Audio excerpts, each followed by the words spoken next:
Greetings, sorcerers. Welcome back to the Contested Realm. My name's Jesse Muleman Marshall, and it's fantastic to be here at the launch of the 2026 Organized Play season. Over the past weekend, we had our first grand contest at SCGCon Washington, D.C., and it was fantastic to see so many players turning out to contest the realm in the constructed grand contest. But here today, what we're doing is we're celebrating the grand finals from that very first grand contest for 2026. It was wonderful to see a Persecutor matched up against a Necromancer, two of the pre-con avatars from Gothic, making their way all the way to the finals of this event. We had Brian on the Persecutor and Gideon on the Necromancer, and we're going to dive in now and see who emerged triumphant. So here we have Brian on the left of screen. And one more thing, brother. And Gideon on the right. Just remember, the cream of the crop always rises to the top. And it looks like Brian, the Persecutor player, here just making a bit of a Macho Man reference, I'm told that is, which some people have said there's a little bit of a likeness in the Persecutor art. And it's great to see the players enjoying a laugh before the grand finals of our first grand contest. That's very much what Sorcery is about. Players enjoying each other's company, enjoying the game, and creating some memorable moments together. So we can see here in Brian's hand on the bottom of the screen, the Persecutor player, a key to the city, which is a powerful card for the Persecutor to have access to avoid things like troll bridges and some of the other difficult sites that a Necromancer player might be putting out in front of them. And speaking of which, we can see in Gideon's hand on the top of the screen there, a Lugbog Cat, a Shapeshift, a Troll Bridge, one of the aforementioned spiky sites, and that actually looks like both of the Ian Miller unique sites from Gothic. That's Innsmouth Dock and Gilman House. So leading off with the Gilman House, I wonder if he's going to play the Innsmouth Dock next to it, just to complete the panorama. So starting off, Necromancer on the play here with the Gilman House into a Skeleton. And we can see in hand there a Lugbog Cat and a Koinixie. So two really good early units for the Necromancer to be getting down. And now Gideon here is Persecutor playing off a Joyous Guard to begin. Excellent for ensuring that that threshold is online. As a Persecutor player, you're often going to be playing fewer sites than other avatars. So making sure you're hitting your threshold early is absolutely critical. That key to the city here for Brian is going to be critical as well because it's going to allow him to accelerate into, for example, that Lugbog Cat potentially on turn 2, which will even get him ahead of curve compared to where Gideon's going to be. So Brian here untapping, going to be able to play a site. I think that might be a Wizard's Den at the back of his hand there. I didn't quite catch what those two sites are. Hopefully one of them is water, but it looks like perhaps not because he's gone ahead and drawn a site. He's trying to color out a space, which is not the perfect site to have in that spot right in front. Oh, there was a water site there. We had the River Rapids already. So perhaps just drawing that fourth site to get the information. A lot of players like to do that as their first draw a site so that they have the full information if they are going to be playing 4 sites for the game as to what exactly they're going to have as their options to make sure they deploy their sites optimally. So Lugbog Cat coming into the Troll Bridge there, taking the strike from the Troll Bridge and not being too worried because it's got 4 power. And Brian, of course, also they're using Persecutor's ability to step forward onto the River Rapids. So Gideon drawing a site this turn. Looks like he's also got a River Rapids. So a few of those powerful water sites from Gothic coming out here early. Both of the uniques, as I said, the Innsmouth Dock and the Gilman House, which can be really strong. We might even see those 2 skeletons transforming into horrible hybrids here once Gideon gets up to 4 water threshold. The Innsmouth Dock, which can force some movement, and especially in concert with Koinixie, which also has the ability to force movement, Innsmouth Dock can cause some significant sliding all around the battlefield, as well as River Rapids, of course, as well. And as we speak, the Lugbog Cat being pulled off the Troll Bridge, then back onto the Troll Bridge again with the Koinixie. Brian choosing not to discard to the Troll Bridge, and then an easy trade there for a skeleton into the Koinixie. So an incredibly high value play there for Gideon, stalling any tempo that Brian had with the Lugbog Cat coming out early off the key to the city, and managing to trade effectively 1 skeleton for that Lugbog Cat using the combination of the Koinixie and the Innsmouth Dock to slide that Lugbog Cat around the realm.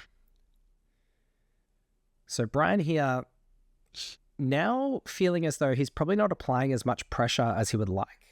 plays out the Bureau of Occult Control, which is going to make it more difficult for Gideon to access the cemetery or the spellbook. The cemetery or the collection, I should say.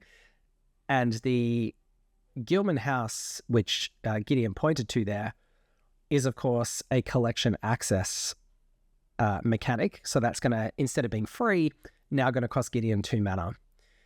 So it's interesting there, Brian electing not to play the site up onto 12 in front of the Innsmouth dock.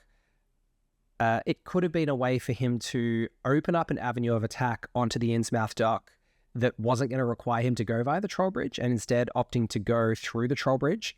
Of course, while the Koinixie's alive, the Koinixie can pull things off the Innsmouth dock onto the Troll Bridge anyway. But if Brian was able to get rid of the Koinixie, then he could potentially use one of those other flanks, either on Site 7 or Site 9, to attack Brian and avoid the Troll Bridge. But instead, right now, he's really only got that one avenue up the middle where his River Rapids is joined to the Troll Bridge, through which to attack Gideon. So it's a fantastic start here for Gideon.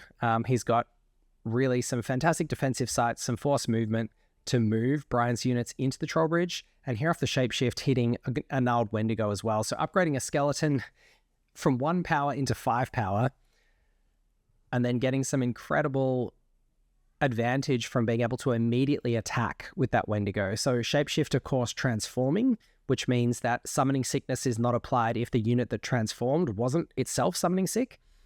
And so the gnarled Wendigo emerges from within the body of the skeleton, and with that sort of transfiguration, it goes from 1 power to 5, and then smashes in for 5 damage.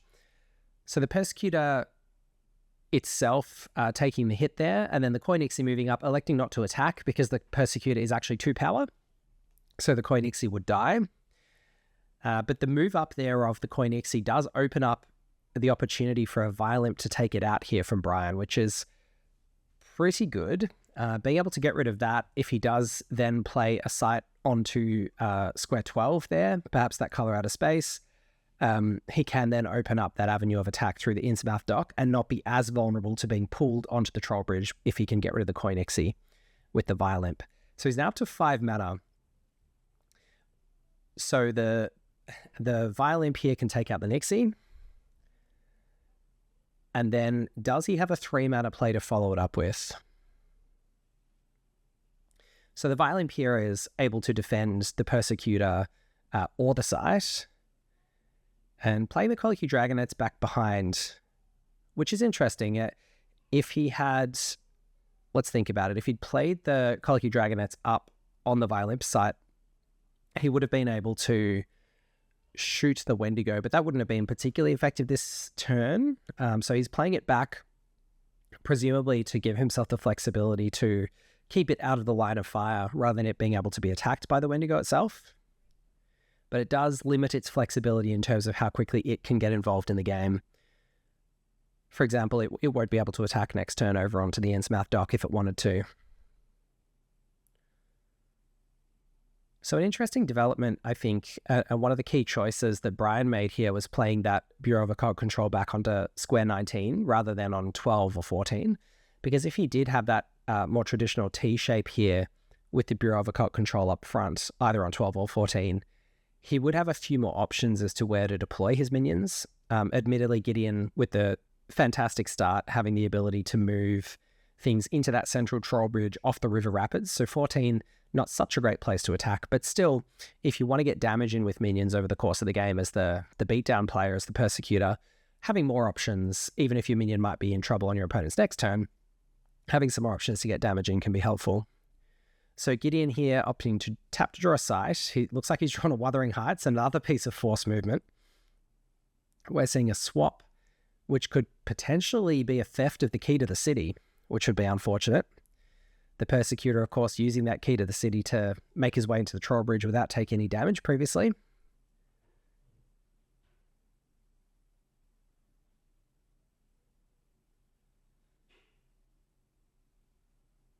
So he's deciding whether potentially to swap the Colicky Dragonets back onto the home site or for the skeleton, and then eat it with the Wendigo, or to swap the key to the city and the Dragonets and just eat it with the Wendigo there and keep the Wendigo in a better position, which is what he's gone ahead and done. And so he's electing, doesn't even need to hit it because he does have, of course, the Troll Bridge. So Brian now has to decide whether to discard. It looks like he's got, is it a Lilith and a Tor's Hammer Trinket? That he's got to decide whether he wants to discard. And Tor's Hammer Trinket, helpful on the Persecutor. You know, it's a great way to turn it from a 2 into a 3 and just get that extra damage in or allow it to take out a slightly bigger minion. But having that Colicky Dragonets down on the board here could also be useful for keeping the skeletons under control and also potentially helping to take out that Wendigo next turn without even potentially dying itself. You know, the extra damage combined with the Persecutor and the Imp could help him to take it out. So he does discard the Trinket and keep the Wendigo alive. He pulls the Dragonets with the Innsmouth Dock. So he's already got the card from the Troll Bridge. He uses the Innsmouth Dock forced movement to pull the Dragonets off to the side and then uses the Wendigo to eat it anyway because the Violin can't defend over on the Innsmouth Dock. So that's a really fantastic play from Gideon, utilizing the force movement effects. So really nowhere is safe for Brian to go on Gideon's board here. And Brian just confirming that the key to the city won't give any mana this turn, even if one of his minions picks it up, because the start of turn has already passed, and so he won't get the mana until his next turn, which is incredibly frustrating because he did want to get that Lilith down this turn, I'm sure.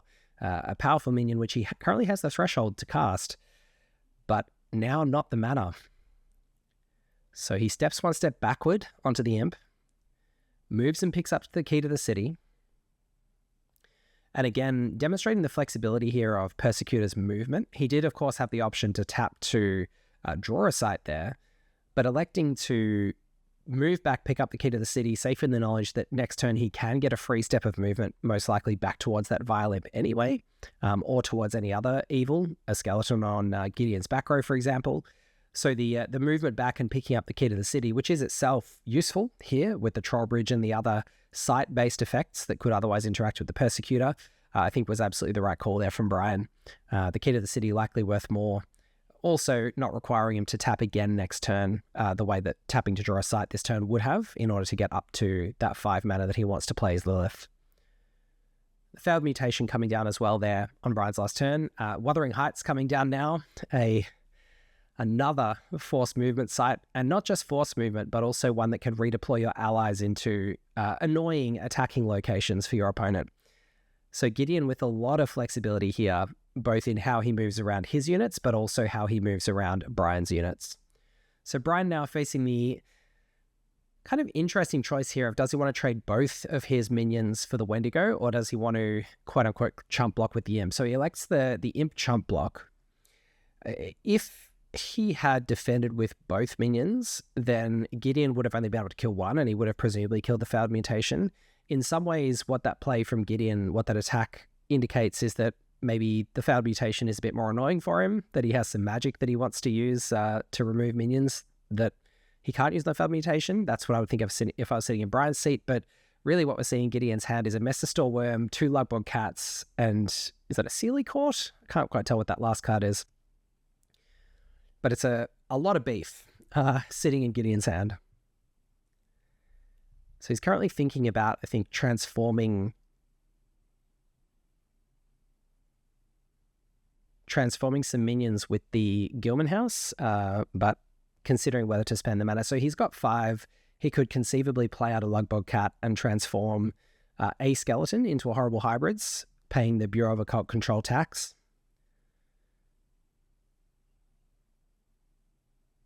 So he is playing out a Lugbog Cat. He's thinking about where to play it.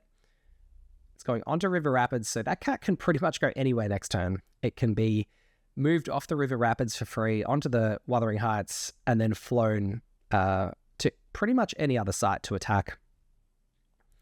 We've got a Horrible Hybrid, so he's paying the tax to transform that skeleton, and then he's stepping the hybrid up.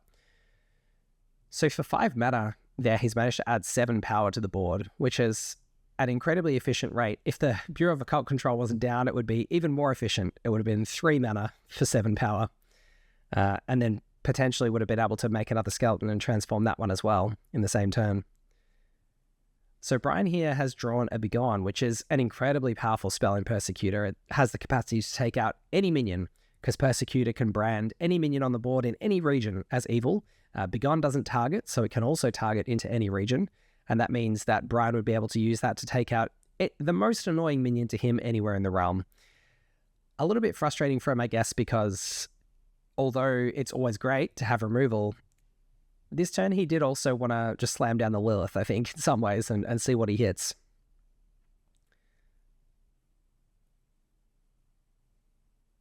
He's electing here to attack onto the Wuthering Heights, and Gideon thinking about the threat of possible violence afterwards. So he's defending here, and Brian taking 4 going down to 11. I mean, he doesn't really have a strong follow-up to this. It's kind of Lilith or Begone. Like, he can't play both, and neither of them helps him to finish off that cat, particularly. I mean, unless he plays the Lilith and then hits a Violent off his opponent's spellbook, which seems unlikely that Gideon's going to have a Violent in there. So I think possibly in a bit of a pickle here now.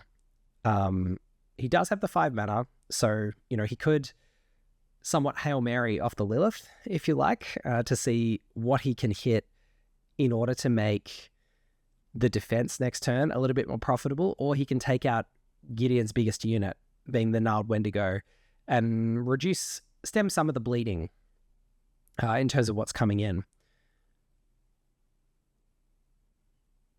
Electing to push up the Failed Mutation, take the damage, and then attack. So going down to 16, Gideon, but now Brian's taken his biggest blocker out of the road as well. So electing to try and take the aggressive route here, but behind on board position. So I presume he's now going to use that Begone to try and even things up a little bit, because otherwise he's going to Death's Door next turn. So there goes the Wendigo. Still going to take at least 7 here, which is going to put him down to 4. He does then, you know, in the absence of anything else from Gideon, he can deal 6 back again on the following turn, but that is still going to put him behind on that damage race, even if he manages to hit something nice from Lilith. And we know that Gideon's got some powerful minions in hand here, so he's considering what to draw. Does he want a Sight so that he can play the Messer Worm? And he is deciding to draw a Sight. Hits a Thin Ice, which is another part of the strong water Sight package that has been pulled together here in a lot of these Necromancer decks post-Gothic, using Thin Ice and Trollbridge as the punishers for the force movement. So here Lord of Lies comes down on top of Persecutor, and that is just a brutal swing. So that was the last minion. It wasn't a Sealy Court, it was a Lord of Lies. Much more annoying and powerful for the Persecutor. And sadly that means with that extra 6 damage coming down and raining the pounding on top of the Persecutor here, Persecutor going down to Death's Door, which is not what he wanted there, so opted to try and take the aggressive route to, I guess, regain some form of tempo and hope that the Lilith was going to get him back into the game, potentially hitting something like a Lord of Lies, I suppose, next turn. But with the Lord of Lies coming down on Gideon's side of the board this turn, putting him immediately to Death's Door and doing that extra 6 damage, it was just enough, unfortunately, to put Brian to Death's Door himself. So he had that option last turn of keeping the Failed Mutation back on defense, and potentially trying to defend either the hybrids or the cat to keep his life total a little higher. Opted instead to try and take the fight up to Gideon, try and maybe Hail Mary some tempo off the Lilith, but the Lord of Lies was just about the worst thing that he could have seen there. Messer Worm was still, you know, a turn behind in terms of its ability to impact the board, but that immediate 6 damage from the Lord of Lies fighting the Persecutor, also the Persecutor, of course, happening to be on Gideon's site as well, and so vulnerable to that kind of fight from a Lord of Lies, just really was the worst of the possible outcomes there for Brian.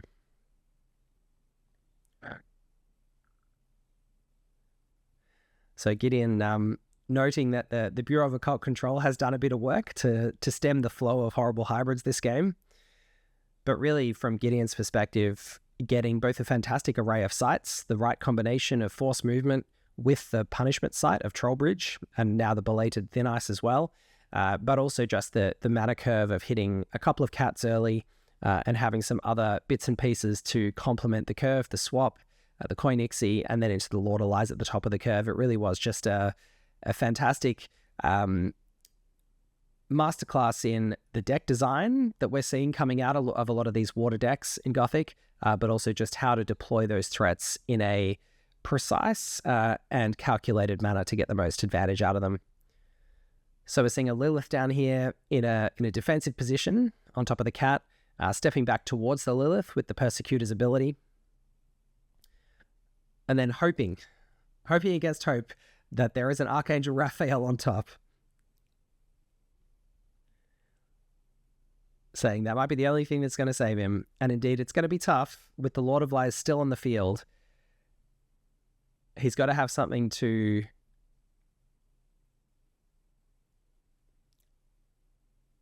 And that's another just illustration of exactly what we love to see at these sorcery events.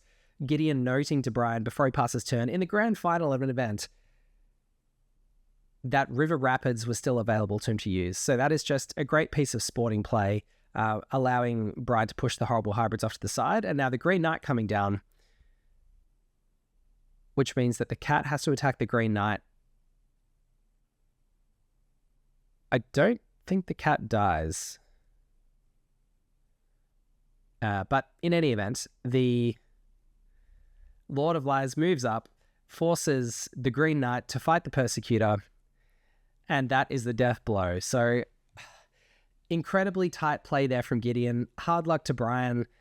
Didn't quite get the tempo that he wanted. And I think, honestly, that play early on from Gideon of using the Innsmouth dock to pull Brian's early cat off the Troll Bridge and then push it back on with the Coin Ixie, then attack it with a skeleton. It was really hard for Brian to recover from the value that he got out of that. So an incredible display of clinical Necromancer play in the water meta, using a lot of the new Gothic tools there from Gideon. Fantastic to see our first Grand Contest champion crowned in Washington, D.C. Congratulations, Gideon. Congratulations, Brian, for taking Persecutor all the way to the final. It's fantastic to see some lesser played avatars making it all the way to the final table.